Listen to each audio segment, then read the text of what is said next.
मीठे बच्चे, अंतर्मुखी हो, अपने कल्याण का ख्याल करो। घूमने फिरने जाते हो तो एकांत में विचार सागर मंथन करो। अपने से पूछो, हम सदा हर्षित रहते हैं? प्रश्न, रहमदिल बाप के बच्चों को अपने पर कौन सा रहम करना चाहिए?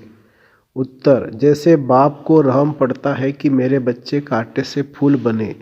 बाप बच्चों को गुल बनाने की कितनी मेहनत करते हैं, तो बच्चों को भी अपने ऊपर तरस आना चाहिए कि हम बाबा को बुलाते हैं, हे पतित पावन आओ, फूल बनाओ। अब वह आए हैं तो क्या हम फूल नहीं बनेंगे? रहम पड़े तो देही अभिमानी रहे, बाप जो सुनाते हैं उसको धारण करे। ओम शांति। ये तो बच्चे समझते हैं, यह बाप भी है, टीचर भी है, सतगुरु भी है। तो बाप बच्चों से पूछते हैं कि तुम यहाँ जब आते हो तो इन लक्ष्मी नारायण के और सीढ़ी के चित्र को देखते हो।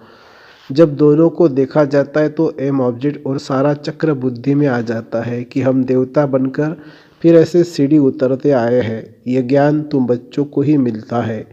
तुम हो स्टूडेंट, एम ऑब्जेक्ट सामने खड़ा है, कोई भी आए तो उनको समझाओ यह एम ऑब्जेक्ट है। इस पढ़ाई से यह देवी देवता जाकर बनते हैं, फिर 84 जन्म की सीढ़ी उतरते हैं, फिर रिपीट करना है। बहुत इजी नॉलेज है, फिर भी पढ़ते पढ़ते नापास क्यों हो पढ़ते हैं? उस जिस्मानी पढ़ाई से भी यह ईश्वरीय पढ़ाई बिल्कुल सहज है। एम ऑब्जेक्ट और 84 जन्मों का चक्र बिल्कुल सामने खड़ा है।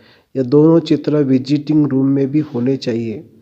सर्विस करने के लिए सर्विस का हथियार भी चाहिए। सारा ज्ञान इसमें ही है।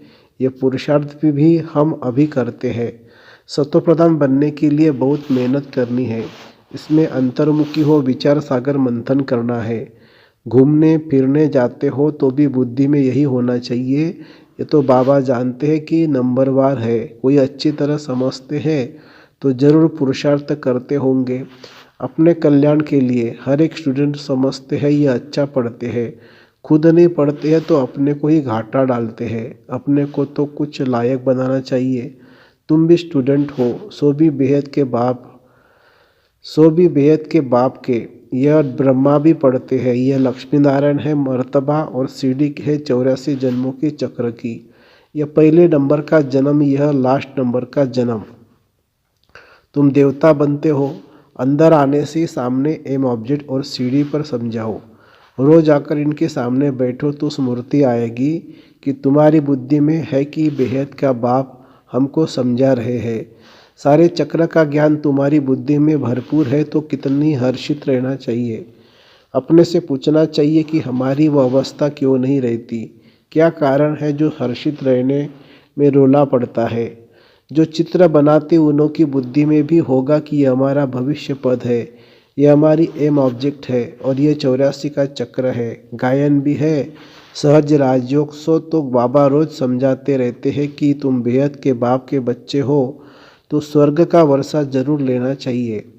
और सारे चक्र का भी राज समझाया है तो ज़रूर वह याद करना पड़े। और फिर बातचीत करने से मैनर्स भी अच्छे चाहिए, चलन बहुत अच्छी चाहिए। चलते फिरते कामकाज करते बुद्धि में सिर्फ यही रहे कि हम बाप के पास पढ़ने के लिए आए हैं। ये ज्ञान ही तुमको साथ ले जाना है। पढ़ाई तो सहज है, परंतु अगर पूरी रीति नहीं पढ़ेंगे तो टीचर को ज़रूर यह ख्याल रहेगा कि अगर क्लास में बहुत डल बच्चे होंगे तो हमारा नाम बदनाम होगा, इजाफा नहीं मिलेगा, गवर्नमेंट कुछ नहीं देगी। यह भी स्कूल है ना, इसमें इजाफा आदि की बात नहीं है। फिर भी पुरुषार्थ तो कराया जाता है। चलन को सुधारो, दैवी गुण धारण करो, कैरेक्टर अच्छे चाहिए। बाप तो तुम्हारे कल्याण के लिए आए हैं, परंतु बाप की श्रीमत पर नहीं चलते। श्रीमत कहे यहाँ जाओ तो जाएंगे नहीं, कहेंगे यहाँ गर्मी है, यहाँ ठंडी है। बाप को पहचानते नहीं कि कौन हमको कहते हैं। ये साधारण रथ ही बुद्धि में आता है, वह बाप बुद्धि में आता ही नहीं है। बड़े राजाओं का कितना सबको डर रहता है, बड़ी अथॉरिटी होती है। या तो बाप कहते हैं मैं गरीब निवाज हूँ, मुझे रचता और रचना के आदि मध्य अंत को कोई नहीं जानते हैं। कितने ढेर मनुष्य है, कैसी कैसी बातें करते हैं, क्या क्या बोलते हैं। भगवान क्या चीज़ होती है यह भी जानते नहीं है, वंडर है ना। बाप कहते हैं मैं साधारण तन में आकर अपना और रचता के आदि मध्य अंत का परिचय देता हूँ। 84 की यह सीढ़ी कितनी क्लियर है। बाप कहते हैं मैंने तुमको यह बनाया था, अब फिर बना रहा हूँ। तुम पारस बुद्धि थे, फिर तुमको पत्थर बुद्धि किसने बनाया। आधा कल्प रावण राज्य में तुम गिरते ही आते हो। अब तुमको तमोप्रधान से सतोप्रधान जरूर बनना है। विवेक भी कहता है बाप है ही सत्य, वह जरूर सत्य ही बताएंगे। ये ब्रह्मा भी पढ़ते हैं, तुम भी पढ़ते हो। यह कहते हैं मैं भी स्टूडेंट हूँ, पढ़ाई पर अटेंशन देता हूँ। एक्यूरेट कर्मातीत अवस्था तो अभी बनी नहीं है। ऐसा कौन होगा जो इतना उच्च पद पाने के लिए पढ़ाई पर ध्यान नहीं देगा। सब कहेंगे ऐसा पद तो जरूर पाना चाहिए। बाप के हम बच्चे हैं तो जरूर मालिक होने चाहिए। बाकी पढ़ाई में उतराई चढ़ाई तो होती ही है। अब तुमको एकदम ज्ञान का तंत्र माने सार मिला है। शुरू में तो पुराना ही ज्ञान था, धीरे धीरे तुम समझते ही आए हो। अभी समझते हैं ज्ञान तो सचमुच अभी हमको मिलता है। बाप भी कहते हैं आज मैं तुमको गुह्य गुह्य बातें सुनाता हूँ। फट से तो कोई जीवन मुक्ति पा नहीं सकता, सारा ज्ञान उठा नहीं सकता। पहले यह सीढ़ी का चित्र थोड़ी था, अब समझते हैं बरोबर हम ऐसे चक्र लगाते हैं। हम स्वदर्शन चक्रधारी है। बाबा ने हम आत्माओं को सारे चक्र का राज समझा दिया है। बाप कहते हैं तुम्हारा धर्म बहुत सुख देने वाला है। बाप ही आकर तुमको स्वर्ग का मालिक बनाते हैं। औरों के सुख का टाइम तो अभी आया है, जबकि मौत सामने खड़ा है। यह एरोप्लेन बिजलियाँ आदि पहले नहीं थी, उन्हों के लिए तो अभी जैसे स्वर्ग है। कितने बड़े बड़े महल बनाते हैं, समझते अभी तो हमको बहुत सुख है। लंदन में कितना जल्दी पहुंच जाते हैं, बस यही स्वर्ग समझते। अब उन्हों को जब कोई समझाए कि स्वर्ग तो सतयुग को कहा जाता है, कलयुग को थोड़ी स्वर्ग कहेंगे। नरक में मंदिर, नरक में शरीर छोड़ा तो जरूर पुनर्जन्म भी नरक में ही लेंगे। आगे तुम भी यह बातें नहीं समझते थे, अब समझते हो। रावण राज्य आता है, रावण राज्य आता है तो हम गिरने लग जाते हैं, सब विकार आ जाते हैं। अभी तुमको सारा ज्ञान मिला है तो चलन आदि भी बहुत रॉयल होनी चाहिए। अभी तुम सतयुग से भी जास्ती वैल्यूबल हो। बाप जो ज्ञान का सागर है वह सारा ज्ञान अभी देते हैं, और कोई भी मनुष्य ज्ञान और भक्ति को समझ न सके।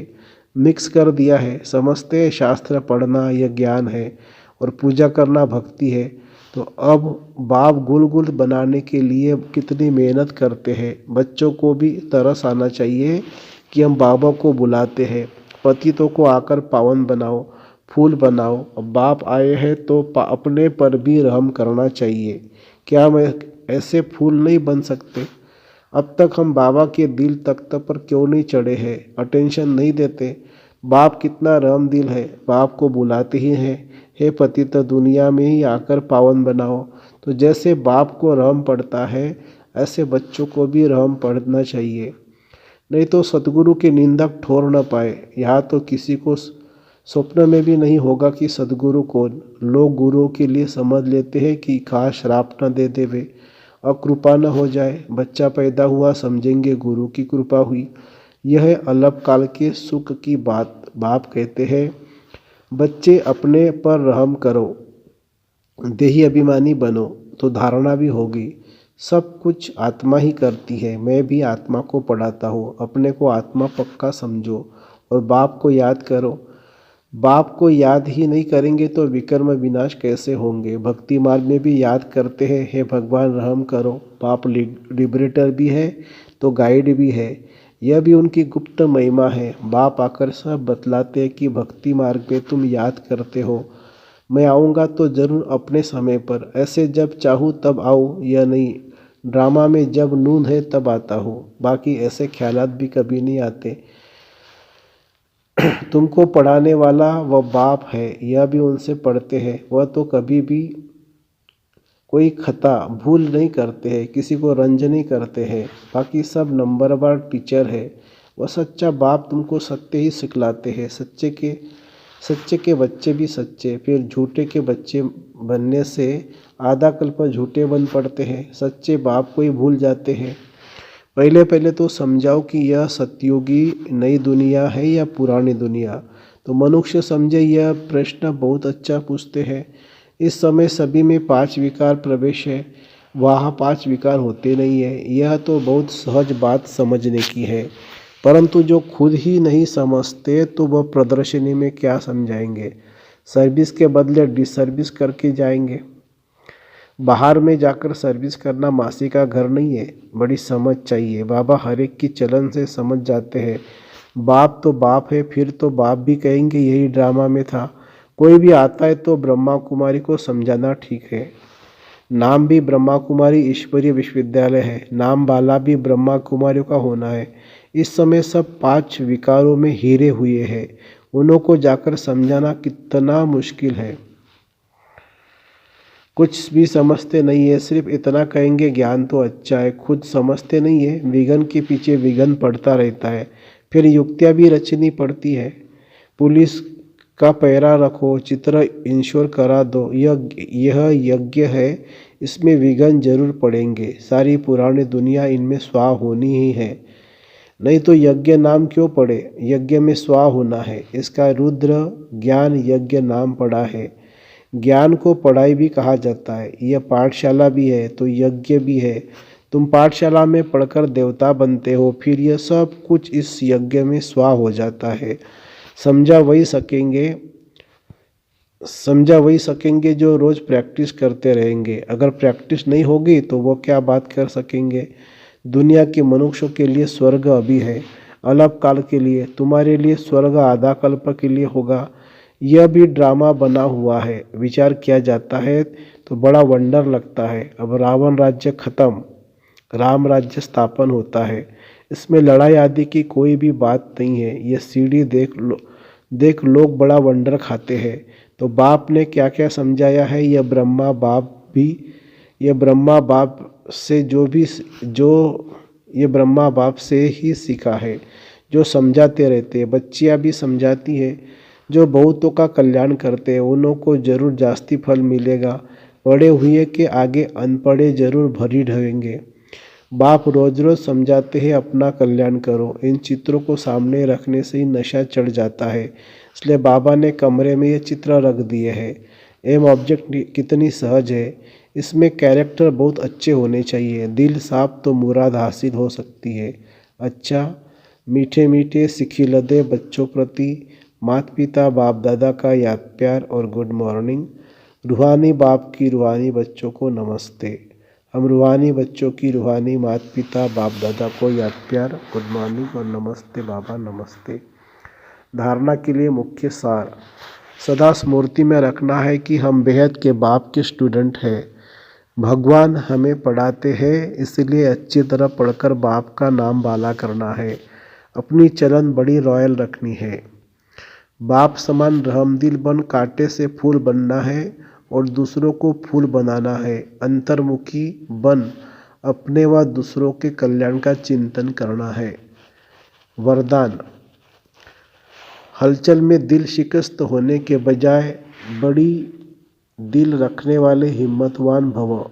कभी भी कोई शारीरिक बीमारी हो, मन का तूफान हो, धन में या प्रवृत्ति में हलचल हो, सेवा में हलचल हो, उस हलचल में दिल शिकस्त नहीं बनो, बड़े दिल वाले बनो। जब हिसाब किताब आ गया, दर्द आ गया, तो उसे सोच सोचकर दिल शिकस्त बन बढ़ाओ नहीं, हिम्मत वाले बनो। ऐसे नहीं सोचो हाय क्या करूं, हिम्मत नहीं हारो। हिम्मतवान बनो तो बाप की मदद स्वतः मिलेगी। स्लोगन है, किसी की कमजोरी को देखने की आंखें बंद कर मन को अंतर्मुखी बनाओ। किसी की कमजोरी को देखने की आंखें बंद कर मन को अंतर्मुखी बनाओ। अच्छा, ओम शांति शांति शांति। थैंक यू बाबा, थैंक यू। शुक्रिया बाबा, शुक्रिया।